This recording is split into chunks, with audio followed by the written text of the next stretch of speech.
The Florida Gators will be releasing a new depth chart updated tonight, but now I want to talk about a change that I feel pretty strongly about at the nose tackle position, specifically on Locked On Gators. You are Locked On Gators, your daily podcast on the Florida Gators. Part of the Locked On Podcast Network, your team every day.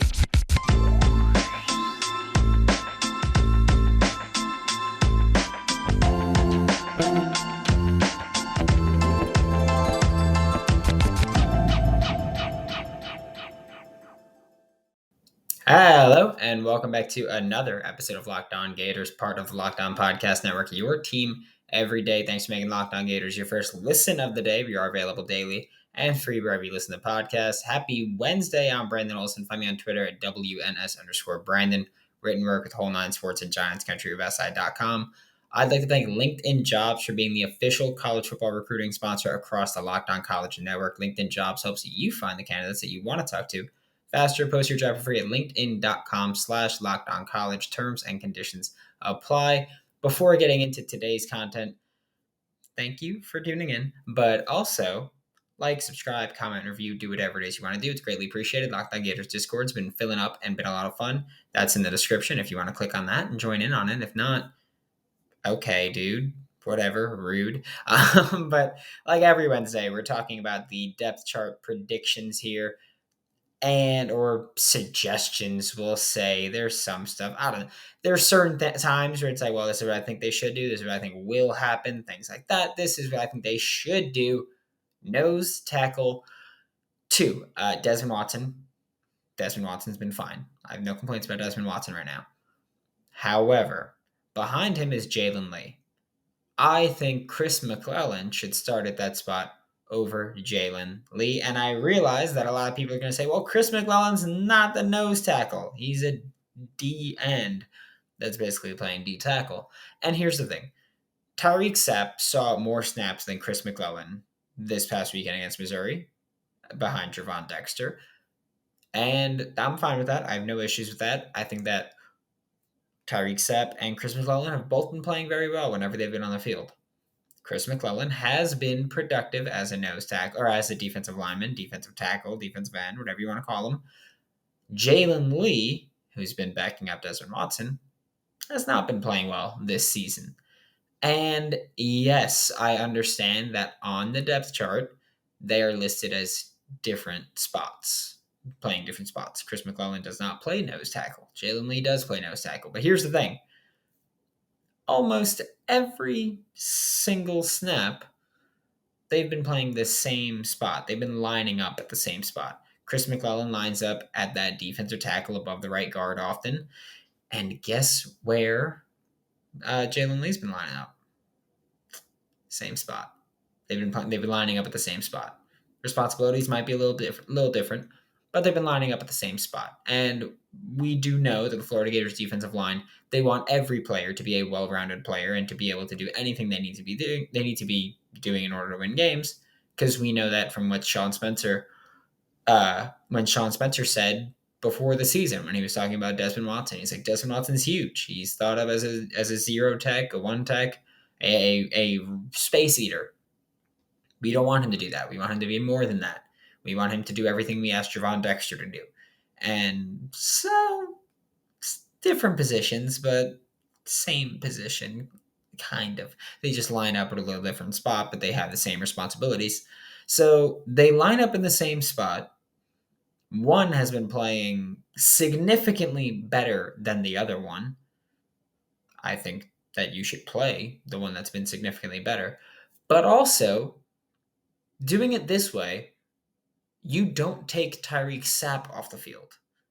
Tyreek Sapp, I think most of us have enjoyed anything that we've seen from him so far.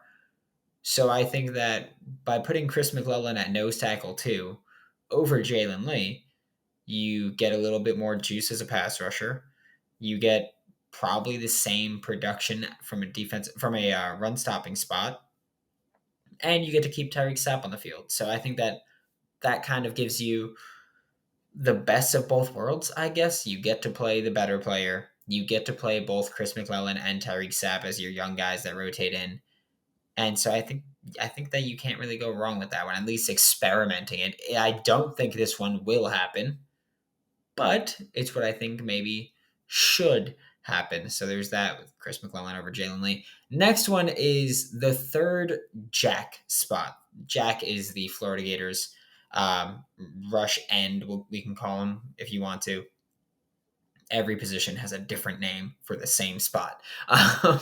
And so I'm looking at the third Jack spot because Florida has 4 players listed at Jack. There's obviously Brenton Cox Jr. as a starter. Then there's Antoine Powell-Ryland. And then there's an or. I don't know if the order necessarily matters. I don't think it does, just based on how some of the ors have worked out playtime wise.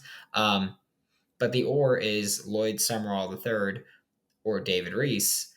I would like to see those names flip and drop the or. I think that David Reese, I think every time that we've seen him on the field this year, he's looked pretty solid. There haven't been moments where I'm like, what the heck is Four doing? There haven't been moments where I'm looking at him and I'm saying he's getting dominated right now.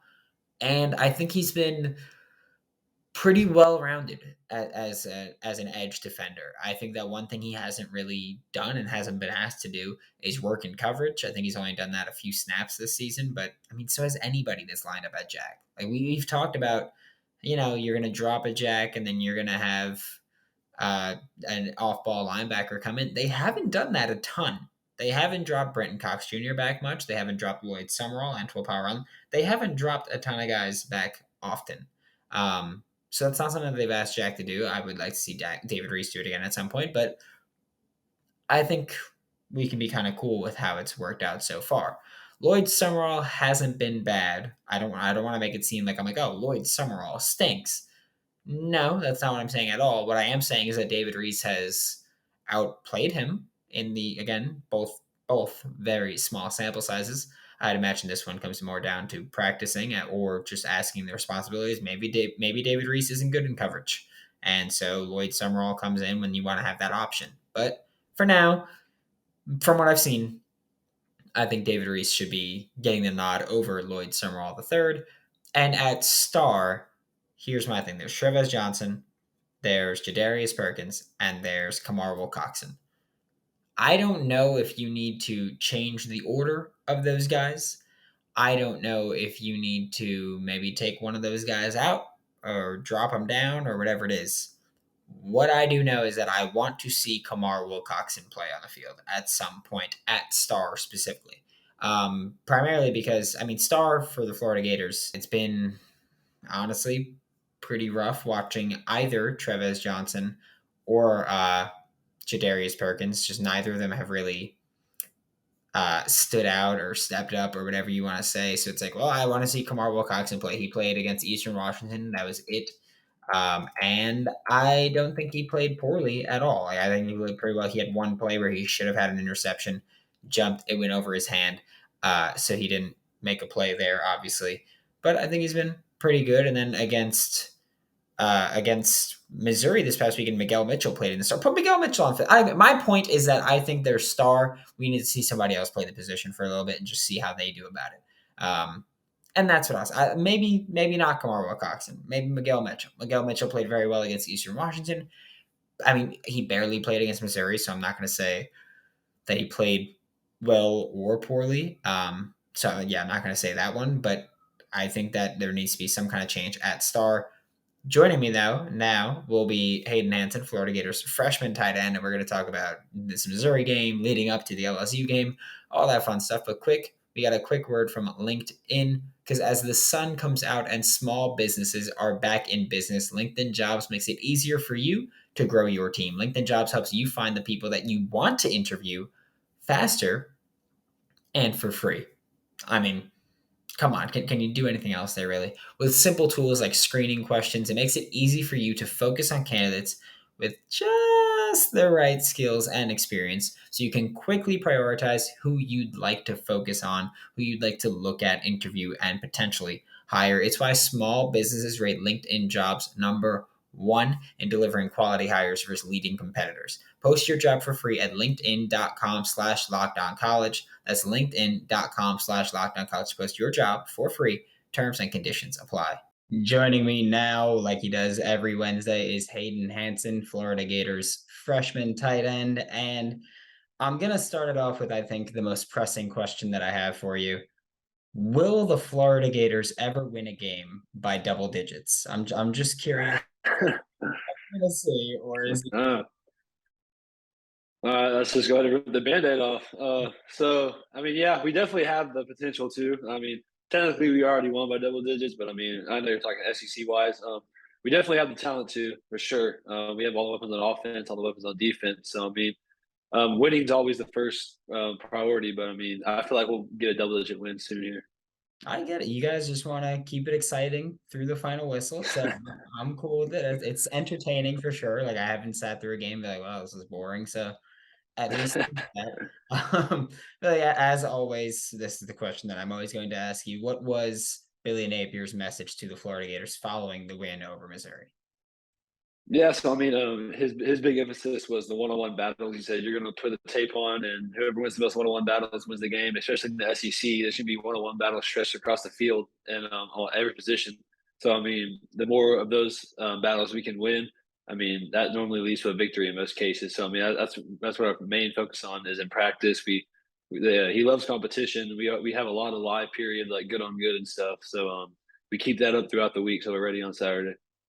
Yeah, and I mean, at this point in the season, we're halfway through it. There's been quite a few games where there's ups and downs, and there's been a lot of things that have changed throughout this season. What do you think maybe the biggest improvement has been from the start of the year to where we're at right now before the LSU game? Yeah, definitely team chemistry on offense for sure. Just from what I see, because I'm with the offense, just the connection and the passing game for sure. I just feel like Ant has more trust in his receivers, more chemistry. He kind of knows more of them personally than like their tendencies and stuff. Especially with Ricky. I mean, obviously, I mean that he has a game every week, and those two are just fun to watch. Yeah, I'll tell you, Florida Gators fans love Ricky. That's they love Ricky. Then now looking to the second half of the season, what are kind of the biggest areas where the team still needs to work on kind of focusing on here? Because I know obviously every week there's things that need to change, but for the rest of the season, what are kind of the biggest areas that you feel at least need to improve? Yeah, I mean, first of all, we got to limit turnovers. We haven't had a game yet where we had no turnovers. I mean, that's with every team, though. You got to take care of the ball first off, and then I think secondly, it's just coming out in the second half and continuing what we did in the first half to stretch our lead and don't let teams come back and make it a closer game. Obviously, so yeah. And on this past Monday, so I mean, obviously we're recording this Tuesday night, so yesterday for us, Prince Leo Mealeen spoke in the press conference, and he kind of talked about how Sean Spencer pulled him into the office before the Eastern Washington game, and he was like, "Hey, you're not going to be a starter in this game," and how Princely, I mean, took that and turned it into, "I need to practice harder, take it more seriously," and has had 3 sacks in the past 2 games. And kind of what is the feel where you have a coaching staff that is willing to pull you aside, be real with you, and tell you kind of what it is? And I mean, you're not afraid. They're not afraid to sit a player who's not really reaching the expectations that they have. Yeah, I mean, it's almost comforting. I mean, no coach in there is going to sugarcoat anything for you, and that's kind of what you want as a player. I mean, you just want to get told straight up. I mean, they'll tell you why you aren't playing, or why you are playing, or what you need to do to get on the field, or what you did to get off the field. So I mean, they're all honest. I mean, you have to earn it. I mean, and every week in practice, they make you earn it. So Napier believes it's a big honor, which it is, to go between the numbers and play 11 to represent Florida. So I mean, he said that about every week now. So Yeah, I have to ask, how intense are practices now that we have like Princely on Monday was like, hey, now I treat every rep of practice like we're playing in games. So I have to imagine that on the field in practice things get pretty physical during the time. yeah, I mean, if you're not treating it like that, you're going to get put in the dirt. That's just how it is. I mean, everyone's competing, especially on the good period. The ones and twos go. So I mean, everyone's trying to prove themselves, and they're trying to keep their spot or they're trying to get a spot. So that's what Napier wants. I mean, he wants it to be competition driven. He wants no one to feel safe. So yeah. And I'm just curious here with you being a freshman in a very crowded position. What is it like for, I guess, rep wise? Like, how does that kind of play into how many reps you get in a typical practice period where there's, I think, 8 tight ends on roster for Florida, and obviously not all of them are fully healthy. But kind of what does that mean for actually rotating in and getting meaningful reps? Yeah, so I mean, it fluctuates every week because I mean we have different injuries, and Arliss and Nick are obviously the two that are hurt right now. But I mean, it was Odom earlier in the season, and so I mean, obviously the two starters they get all the 1 reps, and then the twos Odom gets in, Keeter gets in, and then me and Griff kind of get in. I mean, but most of it's pretty organized because it's a very limited amount, especially now in the season that it's really defined. So me and Griff normally get a couple, but then we're like the starters on the scout team too. So like we just go back and forth. So we just help both sides. So I mean, for the most part, the Zip and Dante are the only ones that get all the reps for the first field. So Yeah, man, those guys play a ton during yeah, actual game time. So yeah, I get it. I feel like they're always on the field every time. If you haven't tried Built Bar Puffs yet, I need you to know something from the bottom of my heart. I'm disappointed in you. Just know you're depriving yourself of one of life's greatest joys. They have that that cookie dough chunk. Oh my goodness, that is slap your mama good. I would, but mine could probably beat me up, so I won't do that. But if you've listened to the show before, you know I've got a hardcore sweet tooth, and I love the cookie dough chunk. It's a protein marshmallow, dude. Like, is there a complaint to be had about it? Because I don't have one. 160 calories, 15 grams of protein in them.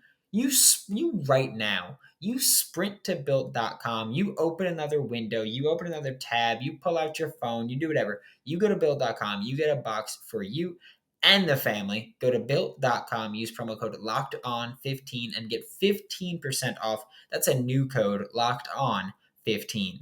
I actually want to ask real quick, just because this past week against Missouri, Florida offensively kind of switched up the personnel they put on the field there. There was no Justin Shorter for one drive, I think it was. There was no Justin Shorter. It was Jaquavian Frazier's, Marcus Burke, Dante Sanders, Trevor Etienne, and Trent Whitmore.